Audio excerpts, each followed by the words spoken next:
नमस्कार। सार शब्दभेद सत्पुरुष चैनल में आप लोगों का स्वागत है और एक विशेष सवाल के साथ हम इस वीडियो में आए हैं। अर्थात जानकारी आपको हम देंगे कि मरने के बाद आपको कौन सी योनि प्राप्त होती है।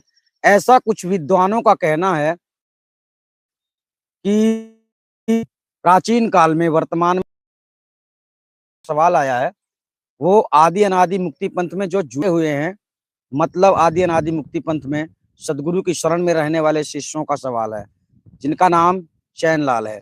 उन्होंने पूछा है कि गुरुजी, हमारी कहीं बहस हुई थी, तो वहां पर कुछ ऐसी बातें आई जो असंभव जैसी बातें हैं, तो उसको हम क्लियर करना चाहते हैं। यानी कि मरने के बाद जो आत्मा इस शरीर को छोड़ चुकी है, अब मरना का मतलब यही है कि आत्मा इस शरीर को छोड़ चुकी है, अब दूसरे शरीर में चली गई। तो कुछ विद्वान लोगों का कहना है कि हम लोग साधना के द्वारा, अपनी समाधि स्थिति के द्वारा उसके बारे में बता सकते हैं कि वो किस स्थिति में है।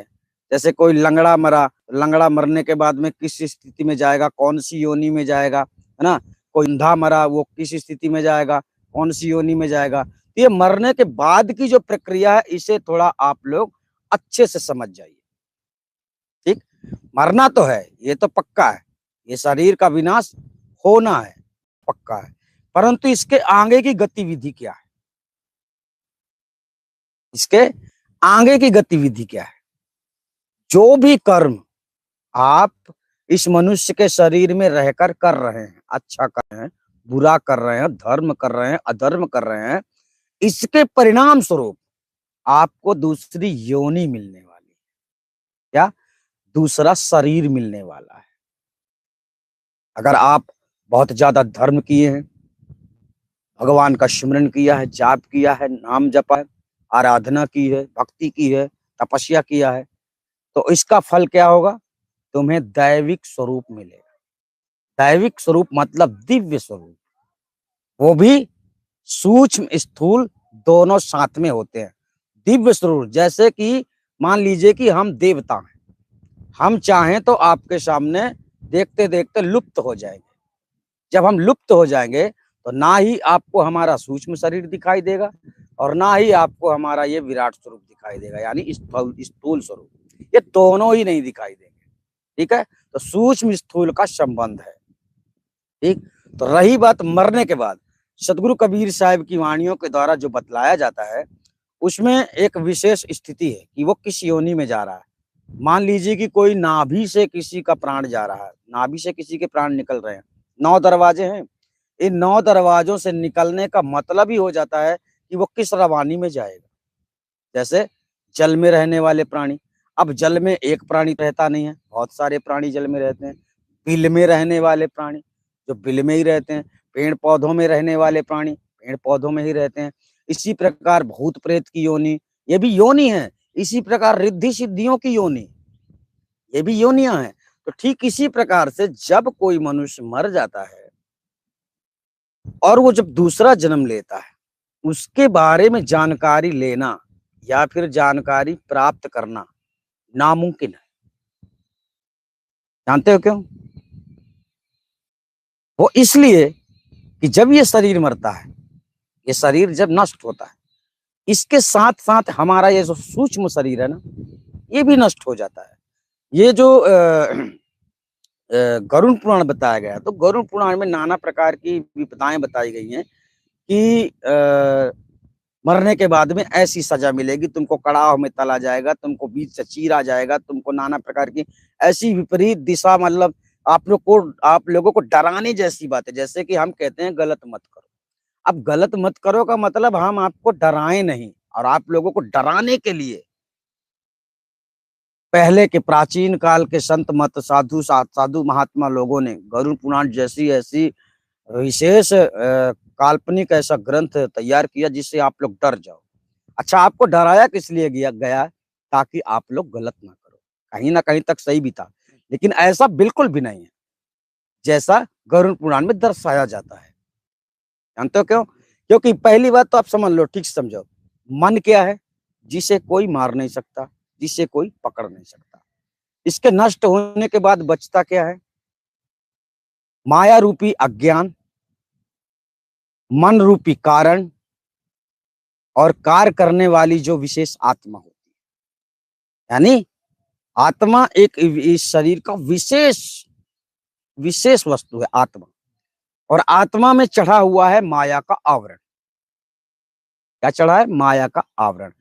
इसलिए आप अज्ञानवश आपकी आत्मा भटकेगी, और जो जो कर्म आपने किए हैं वो सारा आपको याद रहेगा, और उसी प्रकार के आपके सामने दृश्य आएंगे। आप ऑटोमेटिकली उसी शरीर को धारण, इसमें आप इस मनुष्य के तन में किए गए कर्मों का ध्यान में रखना। ऐसा होता है। सजा अगर कुछ मिलती है तो आपको इसी पृथ्वी लोक या फिर इसी ब्रह्मांड के अंदर मिलता है, ना कि तुमको अलग से कहीं सजा दी जाती है। बिल्कुल नहीं। इस जैसे नहीं कहते कि प्राचीन काल में, पहले पूर्व काल में आपने कुछ अच्छा कर्म किया होगा तब मनुष्य का तन पाया। ध्यान में रखिए, ऐसी बातें भी आपने महापुरुषों से सुनी होगी। कोई अच्छा कर्म किया होगा तो मनुष्य का तन पाया। फिर कहते हैं कोई अच्छा कर्म किया होगा तो तुम्हें भक्ति प्राप्त हुई, भागवत प्राप्त हुआ, कहते हैं ना। तो जो भी अच्छा कर्म आप मनुष्य के तन में रहकर करते हैं, उसी का फल भोगने के लिए तुम्हें दूसरा तन प्राप्त होता है। फिर जब दूसरा तन आपको प्राप्त होता है तो उसकी विद्या सिखाने वाले फिर अगले आपके साथी आपके साथ मिल जाते हैं। जैसे कि आप बच्चे होते हैं, जन्म होता है आपका, आपको कुछ भी नहीं पता रहता है कि मैं हिंदू हूँ, मुस्लिम हूँ, सिख हूँ, ईसाई हूँ। सब आपको यहाँ की परंपरागत समझाई जाती है। इसी प्रकार आप देवी देवता का योनि भी प्राप्त अगर करते हैं तो आपको उनकी परंपरा की भी शिक्षा आपको मिलती है। ठीक है। कहने का तात्पर्य यह है कि मरने के बाद, आपके मरने के बाद, जैसे कि हमने एक शब्द कहा था सदगुरु कबीर साहब की वाणी में, ऐसी तीखी सूरत है फोर गई ब्रह्मांड, दीप नयारा देखिया सात दीप नौ खांड। और एक बात और कही थी, सोहम फूट नौ खंड बया मारा गया भुलाए। मैं पूछो बंदी चोर से, जीव कहाँ को जाए, जीव कहाँ जाता है इसका गारंटेड किसी को पता नहीं है, कोई नहीं बता सकता। मतलब मनुष्य नहीं बता सकता। एक बात बतलाइए, मनुष्य के बारे में ही सब बताते हैं, कोई पशुओं के बारे में चिंता करते हैं? ये पशु मरने के बाद क्या बनते हैं, पक्षी मरने के बाद क्या बनते हैं? तो मनुष्यों में सबसे ज्यादा हम वही बता रहे हैं कि जितना ज्ञान है उतने उससे कहीं ज्यादा पाखंड भी है। ठीक है। तो मरने के बाद आत्मा क्या चीज है? आत्मा को कोई देख ही नहीं सकता। आत्मा किधर चली गई, किस शरीर में चली गई, कोई नहीं देख सकता। चाहे तुम त्रिकालदर्शी क्यों ना हो जाओ, त्रिकालदर्शी, आप खुद भूल जाएंगे। जब आपको खुद पता नहीं रहेगा कि मैं पिछले जन्म में क्या था, आप वर्तमान में ही चेक कीजिए कि आप पिछले जन्म में क्या थे।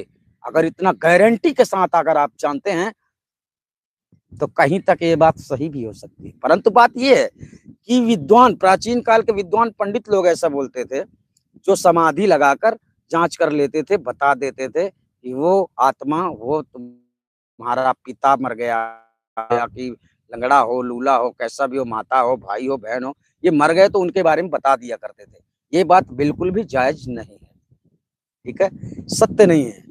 कारण इसलिए क्योंकि बात आत्मा की हो रही है। शरीर जब छूटता, आत्मा कोई देख ही नहीं सकता। तुम किसी भी दिव्य दृष्टि से आत्मा को नहीं देख सकते। अगर ऐसा संभव होता तो आज संसार में अज्ञानता ना फैली होती, कोई ना कोई देवी देवता आके आपको सही मार्ग बता देता कि ये मार्ग सही है। इसलिए बार बार सतपुरुष यानी सदगुरु कबीर को संसार में आना पड़ता है और सत्य मार्ग आत्मज्ञान रूपी बीज देना पड़ता है। वरना सत्य को खोज लेना किसी के बस की बात नहीं। तो सत्य एक आत्मा है और सत्य पुरुष एक परमात्मा है। ध्यान रखना, वो पुरुष नहीं है, हम उसको कह देते हैं, परंतु सत्य को देखा ही नहीं जा सकता है, मतलब आत्मा को।